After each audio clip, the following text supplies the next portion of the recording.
जय जोहार, नमस्कार। दैनिक छत्तीसगढ़ चैनल देख रहे हैं आप और छत्तीसगढ़ प्रदेश की आज की सभी प्रमुख बड़ी खबरों को एक एक करके हम आपको विस्तार से बताएंगे।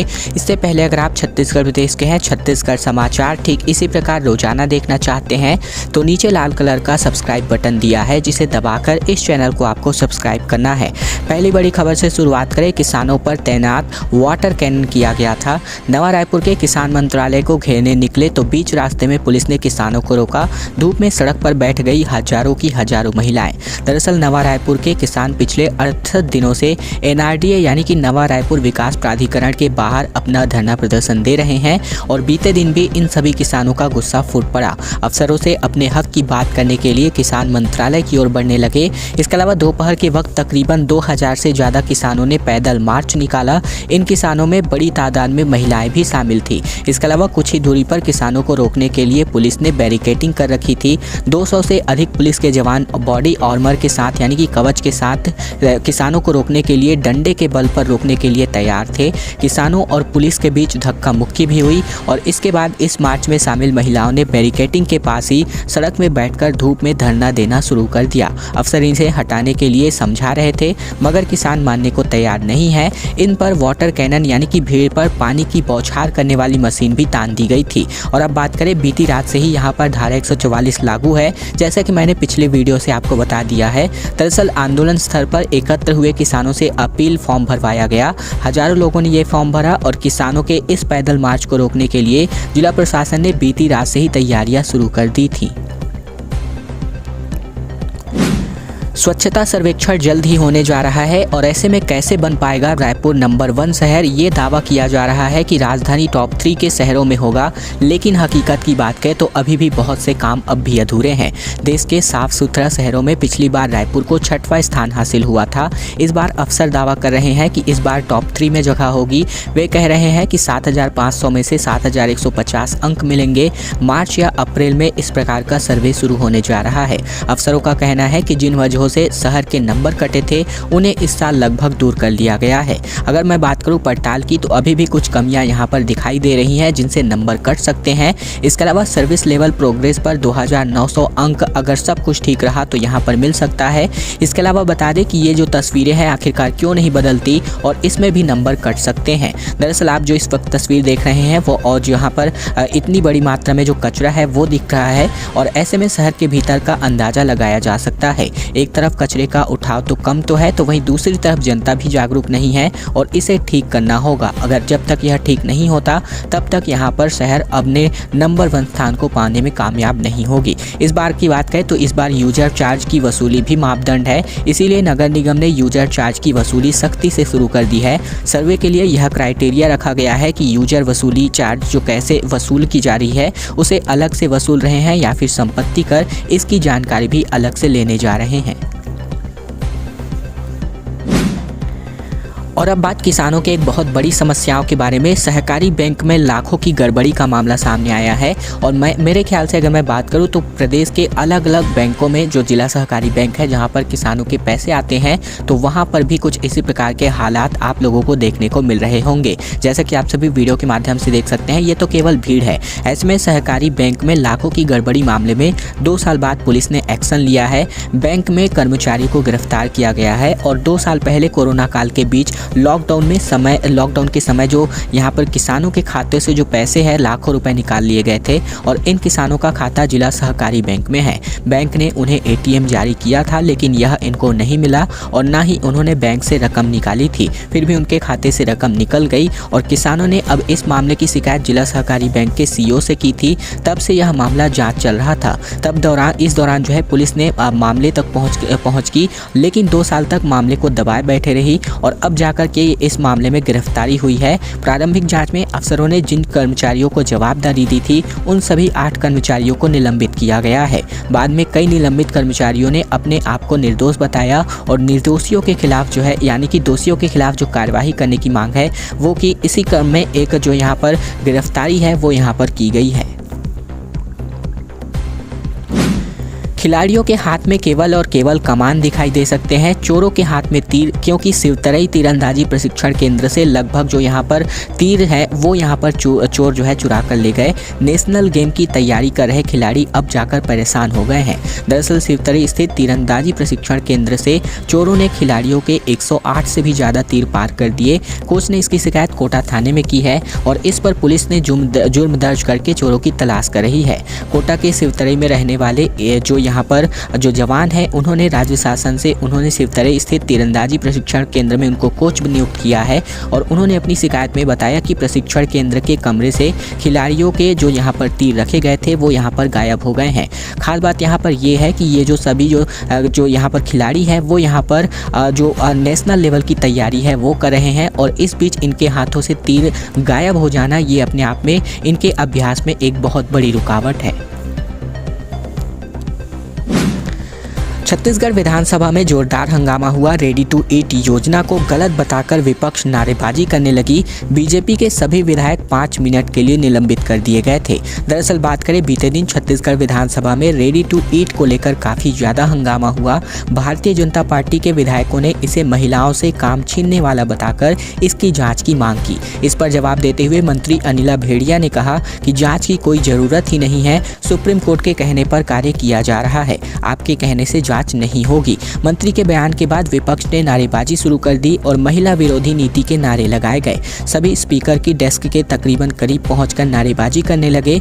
गर्भगृह में पहुंचने की वजह से बीजेपी के सभी 13 विधायकों को निलंबित किया गया और सदन की कार्यवाही 5 मिनट के लिए स्थगित की गई। बाद में इनका निलंबन वापस ले लिया गया और इसके बाद से एक बार फिर से कार्यवाही शुरू हुई। हालांकि इस पर बीजेपी विधायक की तरफ से अब तक कोई टिप्पणी सामने नहीं आई है। प्रदेश में आंगनबाड़ी में दिए जाने वाले भोजन को अब महिलाओं के समूह में नहीं बल्कि कुछ सेंट्रलाइज्ड एजेंसियां तैयार कर रही हैं और इसका ही विरोध भाजपा के नेताओं द्वारा किया जा रहा है। राजनांदगांव में भाजपा को एक बहुत बड़ा झटका लगा है। पूर्व सीएम और जिला अध्यक्ष के तकरीबन करीबी नेता ने यहां पर पार्टी छोड़ दी है, कांग्रेस में शामिल हो गए हैं। पीसीसी चीफ ने इनको सदस्यता दिलाई है। दरअसल छत्तीसगढ़ के राजनांदगांव जिले में बीजेपी को एक तगड़ा झटका लगा है। राजनांदगांव नगर निगम के पार्षद अजय छेदिया कांग्रेस में शामिल हो गए हैं। अजय पूर्व सीएम और बीजेपी जिला अध्यक्ष मधुसूदन यादव के करीबी माने जाते थे और मगर अब तक वह कांग्रेस में शामिल हो गए हैं। अब बात करें तो बीते दिन पीसीसी चीफ मोहन मरकाम ने उन्हें पार्टी की सदस्यता दिलाई है। अजय की वार्ड में भी अच्छी पकड़ है और इस वजह से उन्हें नगर निगम चुनाव में भी बीजेपी ने टिकट दिया था और वह जीत कर भी सामने आए थे, मगर कुछ समय पहले ही उन्होंने कांग्रेस में शामिल होने का फैसला कर लिया। इसके बाद से वह जो है बीते दिन महापौर के साथ साथ रायपुर पहुंचे और कांग्रेस में शामिल हो गए। कांग्रेस में शामिल होने के बाद उन्होंने अजय से कहा कि वह कांग्रेस की रीति नीति से काफ़ी प्रभावित हैं। जिस तरह से मुख्यमंत्री विकास के लिए काम कर रहे हैं वो काफ़ी अच्छा है, इसीलिए मैं कांग्रेस में शामिल हो रहा हूं। फिलहाल ये सभी बातें महापौर जो यहाँ पर जो कांग्रेस में शामिल हुए हैं अजय जी, इन्होंने कही हुई है। और अब बात नवीन हत्याकांड के मामले में एनएसयूआई का प्रदर्शन, जो कि धार्मिक उन्माद फैलाना बंद करे बीजेपी, इस प्रकार के नारे लगा करके यहाँ पर विरोध प्रदर्शन दर्ज किए गए। हम इन्हें कामयाब नहीं होने देंगे। कांग्रेस नेता पर यहाँ पर हत्या करवाने का आरोप लगाया गया है। दरअसल बिलासपुर में नवीन महादेवा हत्याकांड अब राजनीतिक रूप लेने लगा है। ऐसे में कांग्रेस नेताओं ने सर्वधर्म शांति संगठन के बैनर तले नेहरू चौक में अपना धरना प्रदर्शन किया। नेताओं ने भाजपा और समर्थित संगठनों पर आरोप लगा हुए कहा कि बिलासपुर शांत शहर है, राजनीतिक लालसा और सत्ता के भूख में धार्मिक उत्माद फैलाने की कोशिश की जा रही है। धरना प्रदर्शन में सभा का भी आयोजन किया गया और इस अवसर पर कांग्रेस नेताओं ने कहा कि बिलासपुर शांति का शहर है, यहाँ धर्म के नाम पर राजनीतिक रोटी सेकने वाले लोग अपने मंसूबे पर कभी कामयाब नहीं हो पाएंगे। देश में जिस तरह से लोगों को धर्म के नाम पर बांटने का काम किया जा रहा है, वैसे बिलासपुर में भी कोशिश की जा रही है। उनके मंसूबे यहाँ पर कामयाब नहीं होने दिए जाएंगे। ये सभी बातें इन कांग्रेस नेताओं के द्वारा जो इस प्रदर्शन में शामिल हुए थे, इनका कहना निकलकर सामने आ रहा है। बस्तर राजमाता ने किया सीता पुस्तक का विमोचन। आध्यात्मिक गुरु श्री रविशंकर की बहन ने लिखी है इस किताब को। ऑनलाइन माध्यम से 56 से भी अधिक देशों में इसका सीधा प्रसारण किया गया। दरअसल बस्तर राज परिवार की सदस्य राजमाता कृष्ण कुमारी देवी भंजदेव ने बेंगलुरु में सीता पुस्तक का विमोचन किया है। यह पुस्तक आध्यात्मिक गुरु श्री रविशंकर की बहन भानुमति ने लिखी है। पुस्तक माता सीता पर आधारित है और इसमें उनके जीवन के बारे में सारी जानकारी लिखी गई है। बताया जा रहा है कि माता सीता के ऊपर लिखी गई यह पहली पुस्तक ही है जिसमें नारी सशक्तिकरण के बारे में भी बताया गया है। विमोचन कार्यक्रम के दौरान लगभग 56 देशों में इसका ऑनलाइन प्रसारण किया गया। मैसूर के महाराजा यदुवीर कृष्णदत्ता चामराजा एवं राजकुमारी दिया कुमारी भी जयपुर में ऑनलाइन माध्यम से इस कार्यक्रम में जुड़ी रहीं। 5 राज्यों के नतीजों पर बोले छत्तीसगढ़ के सीएम भूपेश बघेल ने कहा कि अपेक्षित रिजल्ट नहीं आए, जनादेश स्वीकार है और जीतने वालों को बधाई। दरअसल छत्तीसगढ़ के मुख्यमंत्री बीती रात दिल्ली और उत्तराखंड के दौरे के बाद रायपुर लौटे थे। दिन भर उनकी नज़र चुनावी नतीजों पर रही। उन्होंने एयरपोर्ट पर मीडिया से चर्चा में कहा कि 5 राज्यों के जो रिजल्ट आए हैं उसमें कांग्रेस की दृष्टि से देखा जाए तो अपेक्षित रिजल्ट नहीं आया है। कार्यकर्ताओं ने खूब मेहनत की, उस जो जनता का जनादेश है हम उसे विनम्रतापूर्वक स्वीकार करते हैं। जीतने वालों को भी इन्होंने बधाई दी। इसके अलावा मुख्यमंत्री भूपेश बघेल ने आगे जीतने वाले दलों को लेकर कहा कि अब जिन मुद्दों को लेकर जल्द जनता से वादे किए थे उनको पूरा करें। अलग अलग राज्यों में अलग अलग रिजल्ट आया है, बहुत से सारे लोग परास्त हुए हैं और नए लोग जीते हैं। जीतने वालों को मैं पहले ही बधाई दे चुका हूँ, ये सभी बातें कहीं। और इसके अलावा उत्तर प्रदेश के ऑब्जर्वर जो है मुख्यमंत्री भूपेश बघेल नियुक्त किए गए थे। पंजाब में भी इन्होंने अच्छा खासा प्रचार किया था। अंधे मोड़ पर पलटा हिरणों से भरा वाहन। नंदनवन ले जा रहे जो गुरु घासीदास टाइगर रिजर्व के हिरण थे वो यहाँ पर घायल हो गए हैं। दरअसल कोरिया जिले के गुरु घासीदास टाइगर रिजर्व को टाइगर रिजर्व की मान्यता मिलने के बाद वहाँ वन्य जीवों की शिफ्टिंग की जा रही थी। इसी सिलसिले में बीते दिन भी रायपुर के नंदनवन से 2 गाड़ियों में तकरीबन 4 दर्जन हिरण कोरिया में शिफ्ट करने के लिए ले जाए जा रहे थे। बसंतपुर से नवागांव होते हुए भाड़ी जाने के रास्ते में बसंतपुर के पास हिरणों से भरा वाहन अनियंत्रित होकर पलट गया और बताया जा रहा है कि यह वही अंधा मोड़ है जहां इससे पहले भी अब तक लगातार हादसे होते रहे हैं और महीने में तकरीबन आधा दर्जन से छोटी बड़ी दुर्घटनाएं होती रहती हैं। और हादसे की सूचना मिलने पर डीएफओ दिनेश पटेल सहित गोरिल्ला पेंड्रा के वन परिक्षेत्र अधिकारी, पुलिस विभाग के अधिकारी मौके पर पहुंचे और तत्काल हिरणों से भरे वाहनों को ठीक करने और हिरणों को रेस्क्यू करने का काम किया गया। और अब बात करते हैं उत्तर प्रदेश में एक सीट कितने की पड़ी। इस सवाल के जवाब पर सीएम बोले कि जितने की पंजाब में आपको। महंत ने कहा कि आज शुक्रवार है इसीलिए सफेदी की झनकार है। दरअसल छत्तीसगढ़ की विधानसभा में बीते दिन का माहौल हंगामेदार तो रहा ही, साथ ही साथ बीच बीच में नेताओं ने अपने हंसी मजाक और तंज कसते रहे। जनता से जुड़े कई अलग अलग मुद्दों पर विपक्ष लगातार सरकार को घेर रही थी। तो इसी बीच विपक्ष नेताओं पर छत्तीसगढ़ के मुख्यमंत्री भूपेश बघेल के बीच कुछ ऐसी बातचीत भी हुई जिससे माहौल हंसी और मजाक साथ ही साथ एक दूसरे पर तंज कसने की होड़ भी इसमें नजर आई।